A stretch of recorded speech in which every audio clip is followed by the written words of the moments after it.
Hello, my friends.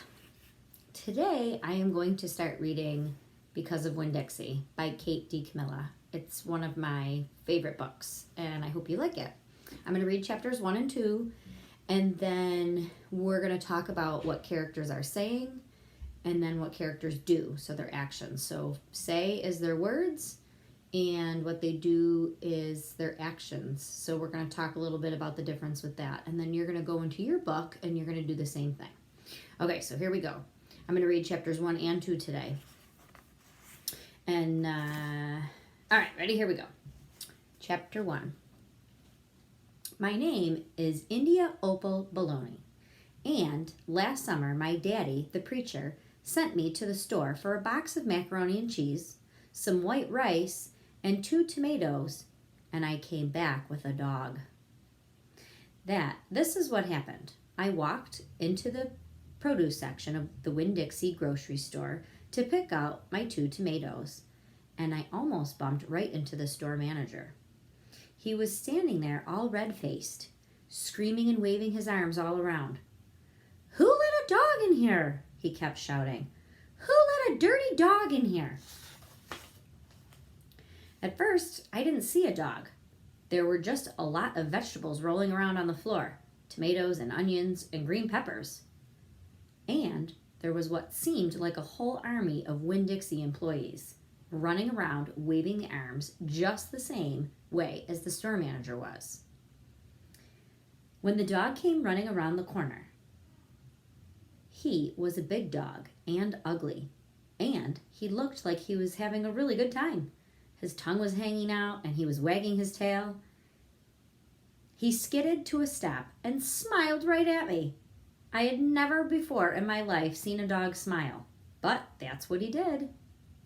He pulled back his lip and showed me all of his teeth, and then he wagged his tail so hard that he knocked some of the oranges off the display, and then they went rolling everywhere, mixing with the tomatoes, the onions, and the green peppers. The store manager screamed, "Somebody grab that dog!" The dog went running over to the manager, wagging his tail and smiling. He stood up on his hind legs. You could tell that all he wanted to do was get face to face with that manager and thank him for such a good time he was having in the produce department. But somehow he ended up knocking the manager over. And the manager must have been having a bad day, because there he was lying on the floor right in front of everybody. He started to cry. The dog leaned over him, really concerned, and licked his face. "Please," the store manager called, "somebody call the pound." "Wait a minute," I hollered. "That's my dog. Don't call the pound."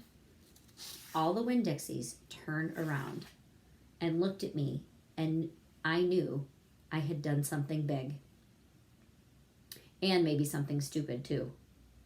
But I couldn't help it. I couldn't let that dog go to the pound. "Here, boy," I said. The dog stopped licking the manager's face and put his ears up in the air and looked at me like he was trying to remember that he knew me, where he knew me from. "Here, boy," I said again. And then I figured that the dog was probably just like everybody else in the world and that he wanted to get called by his name. Only I didn't know what his name was. So the first thing I said that came to my head, I said, "Here, Winn-Dixie." And that dog came trotting over to me like he's been doing it his whole life. And the manager sat up and gave me a hard stare like I was making fun of him. "It's his name," I said. "Honest."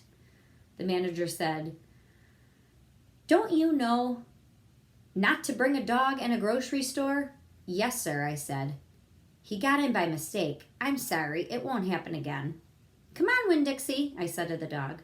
I started walking, and he followed behind me as I went out of the produce department and down the cereal aisle, past all the cashiers, and out the door. Once we were safe outside, I checked him over real careful. He didn't look that good. He was big, but he was skinny, and you could see his ribs. And there were bald patches all over him, places where he didn't have any fur at all. Mostly, he looked like a big piece of old brown carpet that had been left out in the rain. "You're a mess," I told him.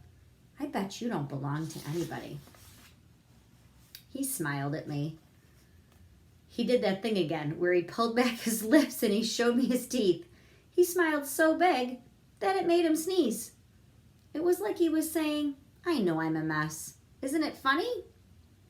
It's hard not to immediately fall in love with a dog who has a good sense of humor. Come on, I told him. Let's see what the preacher says about you. And the two of us, me and Winn-Dixie, started walking home. All right, that's the end of chapter 1. So actually, I think I'm going to stop there and I'm going to read chapter 2 another day, tomorrow, because we got a lot of information here.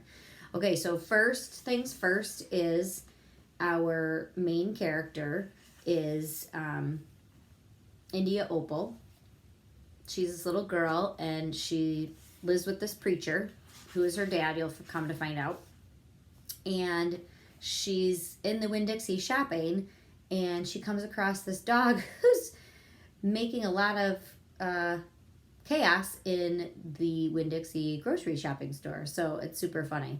So I love that when he smiles, he pulls back his teeth or his lips so you can see his teeth. That's one of my favorite parts. Anyway, so we're going to talk a little bit about the difference between the say and the do. So when somebody says something, it's, the speech bubble, like they're talking and the quotes are around it. So you're going to get this for your character, but I have one in there as a guide for you, and this is what it looks like. So it's just like this, except it has printing on it. Okay, so first of all, one of the things Opal said was, "Here, boy." Okay, so that's something she said in the story. Another thing that she said, and this is, I'm going to put quotes on it because that way you know that's she was talking. Another thing she said is, "That's my dog." Wasn't really her dog. She just didn't want anything to happen to it. And so she shouted that out. So that's something that she said. Okay? So 2 things that she said. When you go do this with your character, I put a paper in our Google Drive, and you can type right on top of it, just like you normally do when you do letters for me, or you could print it out and write it and then take a picture, and you can actually attach it back to me. When you go to turn it in, there's actually a spot where it says create, and then that's when you actually can load a picture. So if you take a picture of it, you can load it right in there. I just found that out because I've been turning in all Jonathan's stuff that way. And then, or you could just write it on a notebook paper and again, take a picture just so I can see what you're doing with your character. Okay, so one thing that she did as an action is that she is rescuing, or she rescued,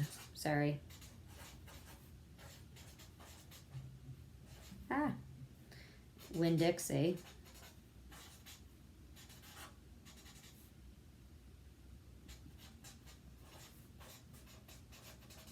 from the store manager, right?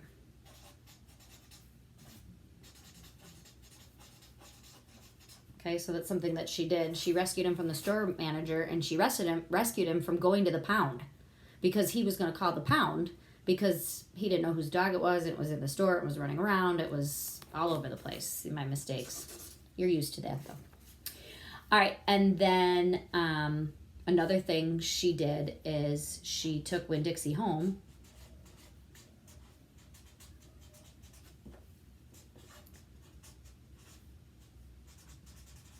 Right? Because he looked sick and uncared for, and she wanted to take him home to take care of him. She didn't know that if he belonged to anybody. Okay, so those are her actions. So what she says is what actually has the quotes, and what your character says also tells us, her actions go along with what she says, and then this is how she acts and her reactions. Okay? So she rescued Winn-Dixie from the store manager, from the pound, from going to the pound, and she's trying to take him home. So we'll see how that goes. Okay, so everything that you need is in the Google Drive, and I will see you guys later. I'm going to post this for Thursday, and then hopefully I'll see you at our Google Meet. All right, have a good night.